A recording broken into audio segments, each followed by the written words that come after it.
Hello everyone, welcome back to my channel. कितने दिन बाद बोल रही हूँ ये। ऑलमोस्ट 2 मंथ्स हो गए हैं since I uploaded any video. So मैं आपको बताती हूँ क्या हुआ क्या नहीं हुआ। तो पहले तो मेरी तबीयत ख़राब हो गई थी, एज यू ऑल नो, थोड़ा थोड़ा आपको ग्लिम्स मिला था जब मैं स्टार्ट हुई थी तबीयत ख़राब होना। उसके बाद मैं अच्छे से ही मेरी तबीयत ख़राब हो गई थी। ऑलमोस्ट 2 to 3 मंथ्स में घर पे ही थी, लाइक फेब तक। हाँ, फेब तक, हाँ। फिर उसके बाद मैं मार्च में गई। देन 21 मार्च को भाई मेरे साथ स्कैम हो गया। उसमें क्या हुआ I tell you. Like I ordered, मतलब घर का सामान फ्रॉम बिग बिग बास्केट। तो फिर ऑर्डर कैंसिल हो गया। तो फिर मुझे लगा कोई ग्लिच होगा। तो फिर मैंने फिर से ऑर्डर किया, फिर से कैंसिल हो गया। तो फिर मैंने सोचा है, तो फिर मैंने कस्टमर केयर पे मतलब कॉल किया, मैसेजेस किए, टेस्ट किए और ऐप के थ्रू जाके। तो फिर लेकिन कोई रिप्लाई नहीं दे रहा था। कोई था वहाँ पे, ऑनलाइन दिख रहा था पर कोई रिप्लाई नहीं दे रहा था। फिर विदिन 2 सेकेंड्स की 2 to 5 सेकेंड्स एक कॉल आती है मेरे पास व्हाट्सएप कॉल के थ्रू। उनको मेरी सारी डिटेल बताती, लाइक कितने का ऑर्डर है, क्या ऑर्डर है, कितनी बार हुआ है, मेरा नाम, हर चीज़ उनको पता था। और वो अपने आप को बिग बास्केट एग्जीक्यूटिव बता रहे थे। सो मुझे तो कोई शक भी नहीं हुआ क्योंकि उनको सारी डिटेल पता थी, हर चीज़ पता था। और उसके बाद उन्होंने कहा कि मैडम, जो डिलीवरी पार्टनर है वो इशू क्रिएट कर रहा है, आप कस्टमर केयर ऐप पे जाके बस सिंपली कंप्लेन कर दो, आपका रिफंड आ जाएगा, ऐसा करके। फिर मैंने उन्होंने एक लिंक दी थी, वही गड़बड़ हुआ वही चीज़ पे। पर मैंने भी कुछ भी डाउनलोड कुछ भी नहीं किया था, बस मैंने टच किया था उस पर और तुरंत ही मेरा फ़ोन ब्लैकआउट हो गया, पूरा ब्लैकआउट हो गया। और 5 to 6 मिनट्स बाद मतलब खुला। तो फिर मैंने देखा मेरे अकाउंट में जो 16,000 थे पूरे पूरे के पूरे डिडक्ट हो गए। और गजब की बात ये है कि वो मम्मी मुझे एक दिन पहले ही उन्होंने मुझे सेंड किया था 15,000, क्योंकि मुझे बैच खरीदना था। और ये हो गया, मैंने सारे पैसे वेस्ट कर दिए। भाई सच बता रही हूँ, एकदम जैसे मेरे हाथ वाथ ऐसे शेक कर रहे थे, मैं एकदम हड़बड़ा गई थी, मुझे इतना तेज डर लग रही थी, मैं रो जा रही थी। पर तभी विदिन 5 मिनट्स मैंने जो ऑनलाइन 90-30 को कॉल नहीं किया जाता, मैंने कर दिया, वो भी कॉल भी कर दिया और कंप्लेन भी कर दी। और तुरंत ही ऑनलाइन कंप्लेंट जो किया जाता पूरा वो भी कर दिया। फिर नेक्स्ट डे मैं साइबर क्राइम सेल भी गई थी, थाने में भी कॉल किया था, वहाँ भी गई थी। क्या है ना कि तुम्हारी कोई हेल्प नहीं करना चाहता वहाँ पे। सब लोग आराम से बैठे हैं, चिल कर रहे हैं, कोई हेल्प नहीं करना चाहता तुम्हारी। और मैंने तुरंत ही अपने आप से ये सारे काम कर चुके थे। बैंक अकाउंट अपना फ्रीज करवा दी थी कि एटलीस्ट अगर मतलब पैसा निकाल ना पाए तुरंत ही 5 मिनट के अंदर, तो फिर मतलब होल्ड पे हो जाएगा तो पैसा मिल जाएगा मुझे, वो निकाल नहीं पाएगा ऐसा। और इसीलिए मैंने 90-30 पे तुरंत कॉल किया था कि एटलीस्ट वो होल्ड पे लगा दे। और मैंने उसको सारी डिटेल्स हर चीज़ दी। पर भाई किसी को काम थोड़ी करना है, उनका थोड़ी काम है ये। और उसके बाद मैं गई वहाँ पे, क्या कहते हैं, बोलते हैं वो लोग, तुम लोग थाने जाओ, मैडम यहाँ काम नहीं होगा, थाने जाओ। थाने वाले बोलते हैं, पुलिस वाले बोलते हैं साइबर सेल जाओ। तो इंसान करे तो करे क्या। भाई मुझे सच बहुत गुस्सा लगी वहाँ पे। उन लोगों को लगता है कि भाई कुछ पता है नहीं किसी को, और बस इनको ऐसे इधर उधर भटकाते रहो। तो मुझे तो बहुत गुस्सा लगी क्योंकि मैं बहुत मुश्किल से पहुंची थी, इतनी मुश्किल से कि मैं ही जानती हूँ कि क्या था वो गंदा फेस भाई। फिर मैं पहुंची थी मुश्किल से, पूछ के, एक तो पता नहीं कहाँ कहाँ अंदर इतना था। फिर जाके मुझे ये कह रहे हैं एप्लीकेशन फॉर्म तक नहीं दे रहे वहाँ पे फिल करने के लिए। जब मैंने आराम से प्रॉपर बोला, क्योंकि मैं पढ़ के गई थी क्या कैसे होता है। जब मैंने स्टार्ट किया बोलना, तो बोल रहे हैं कि अच्छा अच्छा अच्छा, लीजिए मैडम एप्लीकेशन फॉर्म भर लीजिए। फिर फॉर्म भर दिया। उसके बाद मैंने बोला कि भाई मुझे एटलीस्ट नंबर तो दे दो जो मुझे ऑफिसर अलॉट हुआ है। भाई अगर तुम पढ़ के नहीं जाओगे तो तुमको वो जीरो ही समझेंगे और तुमको मतलब बोलेंगे जाओ जाओ जाओ, मतलब तुम वहाँ जाओ, तुमको वहाँ जाओ, जैसे दौड़ाते रहेंगे तुमको। मैंने ये नोटिस कर लिया। वहाँ पे बहुत सारे लोग आए थे पर किसी की हेल्प कोई नहीं कर रहा था। बहुत लोगों को तो एप्लीकेशन फॉर्म भी भरने नहीं आता था। मैंने खुद 2-3 लोगों का भरा वहाँ पे। पर भाई कोई किसी की हेल्प नहीं करना चाहता, मैंने देख लिया। और उसके बाद मैं बोल रही हूँ, जो भी मैंने बोलना स्टार्ट किया तब जाके मुझे नंबर दे रहे हैं ऑफिसर का, क्योंकि भाई ये सब देना इंपॉर्टेंट होता है। मैं कैसे क्या बार बार इतनी दूर रहती हूँ, क्या बार बार आऊँगी इतना ट्रेवल करके पूछूंगी कहाँ पता पहुँचा है, ये सभी। सॉरी सॉरी, डिसबैलेंस हो गया।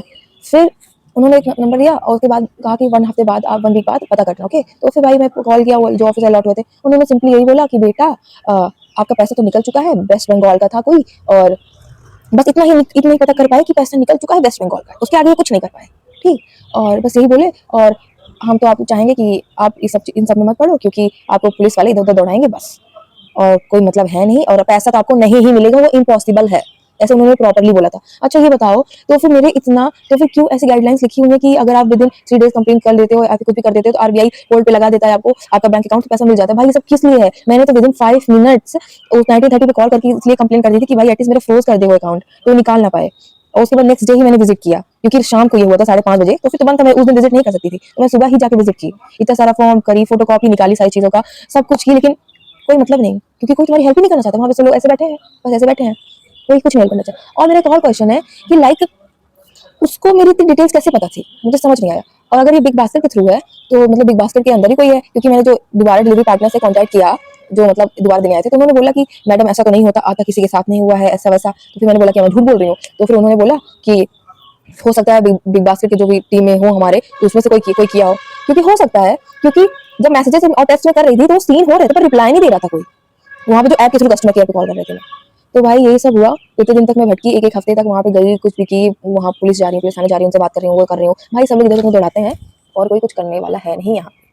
सब लोग तुमको दौड़ाएंगे और मजे लेंगे बस, और कुछ नहीं करना आता किसी को। मैंने तो ये तो देख लिया।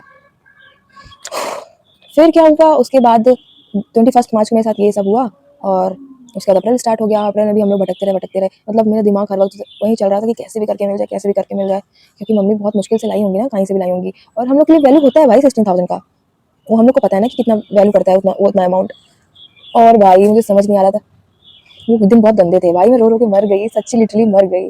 अभी मुझे ऐसे हंसी आ रही है, पर मैं तो इमेजिन नहीं करना चाहती, बहुत गंदा फेस था वो। घर वाले तो मुझे बोले कि, मतलब मम्मी से जब मैंने बताई ये बात, मतलब मुझे बताने का हो ही नहीं रहा था।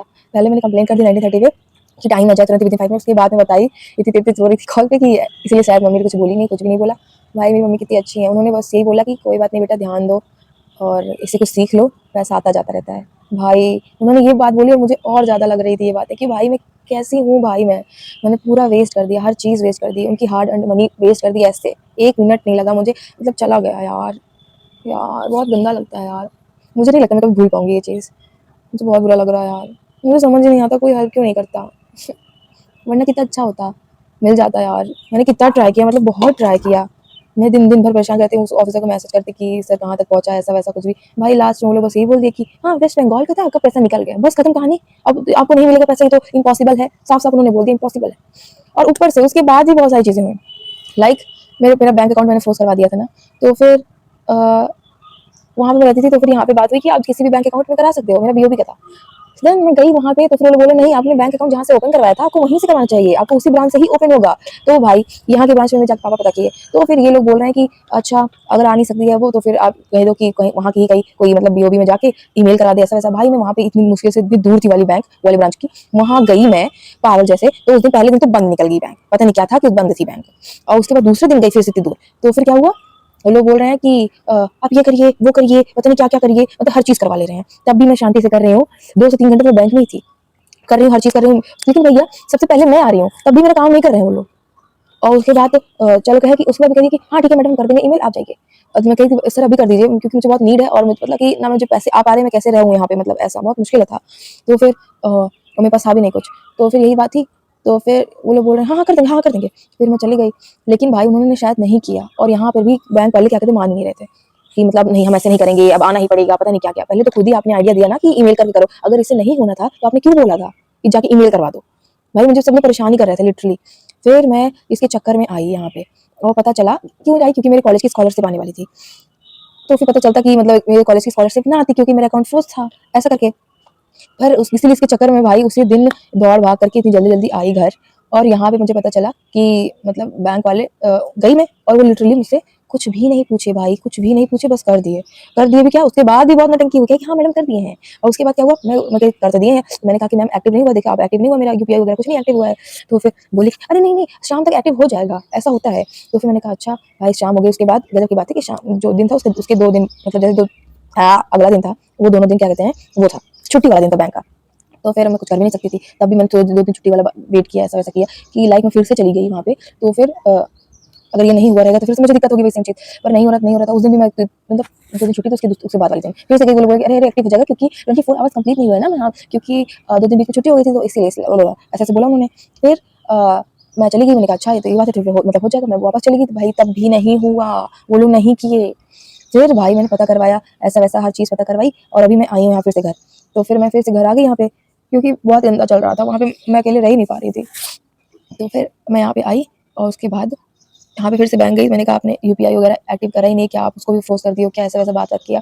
तो फिर पता चला कि ये लोग भाई सच में दौड़ा ही रहे थे। मैंने इनको उस दिन ही बोला था कि यूपीआई भी एक्टिव कर दो, हर चीज़ एक्टिव कर दो। उन्होंने सिर्फ बैंक अकाउंट एक्टिव किया था, क्योंकि मैंने हर जगह कस्टमर केयर, फोन पे के कस्टमर केयर, हर जगह बात कर लिया। उन्होंने बोला कि मैम आपका अकाउंट अब एक्टिव हो गया है, आप एक बार पता करो फोन पे जाके क्यों नहीं चल रहा है, ऐसा करके जो आप यूज़ करते हो ऐसा यूपीआई। तो फिर मैंने वहाँ से बात की, तो फिर से वहाँ को कस्टमर केयर पे बात की बीओबी के। फिर उन्होंने बोला कि हो सकता है मैम, वो एक मतलब जो थे ऑफिसर, उन्होंने बोला कि हो सकता है आपको यूपीआई भी ब्लॉक कर दिया, आप फिर से बैंक में जाकर पता करो। फिर मैं गई तो पता चला हाँ ये लोग यूपीआई भी ब्लॉक किए हैं। भाई क्या तुम्हारे सेंस नहीं है क्या, जब मैं बोल रही हूँ 10 बार कि मेरा अकाउंट और उससे रिलेटेड यूपीआई वगैरह जो भी है उसको अनब्लॉक कर दो, तो तुम बार बार एक एक चीज़ क्यों कर रहे हो, परेशान कर रहे हो।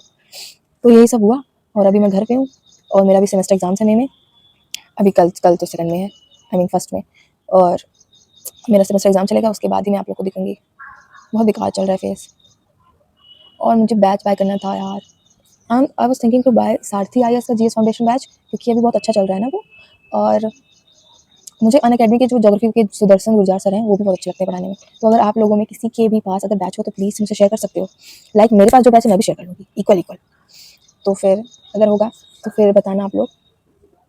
और तो बहुत कुछ आने वाला है अब, और स्टे ट्यून्ड।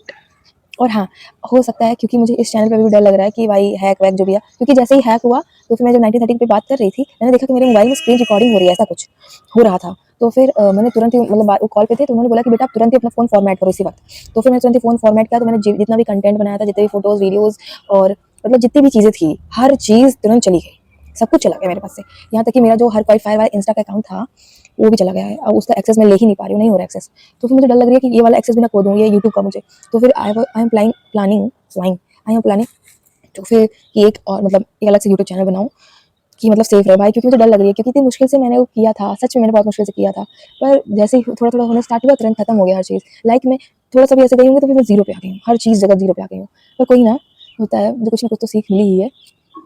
मैं सच बता रही हूँ, किसी पे भी ट्रस्ट मत करो, किसी पे भी ट्रस्ट मत करो, क्योंकि जो भी तुम्हारे पास आएगा ना, वो किसी ना किसी काम के लिए ही आएगा, अपना काम निकालने के लिए, याद रखना। इन रियल होता है ये। भाई मुझे बहुत बुरा लग रहा है बेबी, क्या कर सकते हैं। डर लग रही है मुझे, डर लग रही है कि मैं कर पाऊँगी कि नहीं कर पाऊँगी, क्योंकि लाइक जैसे मैंने अगस्त मिड मिड अगस्त में स्टार्ट किया था मैंने अपनी प्रिपरेशन कि मैं सीजल करूँगी ऐसा-वैसा, और फिर मैं 2 महीने अच्छे से मैंने रेगुलरली किया, हर चीज़ किया, उसके बाद मैं बीमार हो गई थी नहीं, उसके बाद मेरा पेपर आ गया था, तो दिसंबर तक मेरा पेपर चला ऐसा-वैसा। अगस्त, सितंबर, अक्टूबर नवंबर ही मैंने किया था, हाँ किया था। और उसके बाद लेकिन थोड़ा-सा बीच में तबीयत खराब हो रही थी, हाँ। फिर दिसंबर में पूरा मेरी तबीयत खराब हुई, दिसंबर के लास्ट में पेपर था मेरा, पेपर चला, उसके बाद मेरी तबीयत खराब होना स्टार्ट हुई, जनवरी फरवरी तो पूरा ही खराब थी तबीयत। फिर मार्च में ये हो गया, और अभी ये सब चल रहा है। अब इस मेरे कॉलेज के सेमेस्टर एग्जाम्स आ गए मई में, और उसके बाद मैं आप लोगों से मिलूंगी, नई-नई वीडियोज़ आएँगी, और आप लोग बताना क्या-क्या कर रहे हो आप। और मैं वो वाला चैनल बनाऊँगी तो so please please please guys आप लोग उसको जॉइन कर लो। और मैंने इंस्टा पे नया अकाउंट बना लिया है, ओ इट्स अग्रिमा करके है, मैं लिंक डाल दूँगी नीचे, आप लोग प्लीज़ उसको देख लेना और जॉइन कर लेना। और तो करना ही है, हर चीज़ करना है। और लाइक मैं अभी प्लान कर रही हूँ कि मुझे जैसे मेरे पास 2 साल है एक तरह से, लाइक मेरा फर्स्ट यूपीएससी अटेम्प्ट होगा 2029 में, ओके। और सीजीएल का मैं शायद नेक्स्ट ईयर से दे पाऊँ, क्योंकि अपीयरिंग में दे सकते हैं ना, हाँ, अपीयरिंग में शायद दे सकते हैं, मुझे ऐसा कहीं पता चला था। तो फिर मेरा नेक्स्ट ईयर थर्ड ईयर होगा ना, तो फिर मैं दे सकती हूँ शायद। हाँ, तो फिर मैं सोच रही हूँ कि मैं ऐसा पढूँ कि लाइक मैं सीजीएल भी दे सकूँ और मैं यूपीएससी के लिए भी धीरे-धीरे प्रिपरेशन करती रहूँ, क्योंकि मेरा फर्स्ट अटेम्प्ट 2029 है और वो बहुत लंबा फेज़ है। तो फिर लाइक मुझे बेसिक एनसीईआरटीज़, स्टैंडर्ड बुक्स और मतलब पूरा हर चीज़ कॉन्सेप्ट्स ये सब डन करने हैं कि 2028 तक हो जाए, उस मतलब 2028 कह रही हूँ, 2027 तक मेरा एटलीस्ट सिलेबस हो जाए प्रॉपर। उसके बाद मेरे पास 1 साल हो प्रॉपर मॉक्स, रिवीजन ये सब देने के लिए, क्योंकि टाइम नहीं पता चलता है और मतलब सब कुछ स्ट्रैटेजिक वाइज़ करना है। तो फिर आप लोग प्लीज़ ओ इट्स अग्रिमा को जॉइन करना और आपको वहाँ न्यू-न्यू कंटेंट बहुत सारे मिलेंगे, ओके। Okay, bye-bye. और अगर आप लोग के पास बैच हो अनअकैडमी या फिर साथी आईएएस का, तो प्लीज़ कमेंट करना, okay. Thank you, bye bye.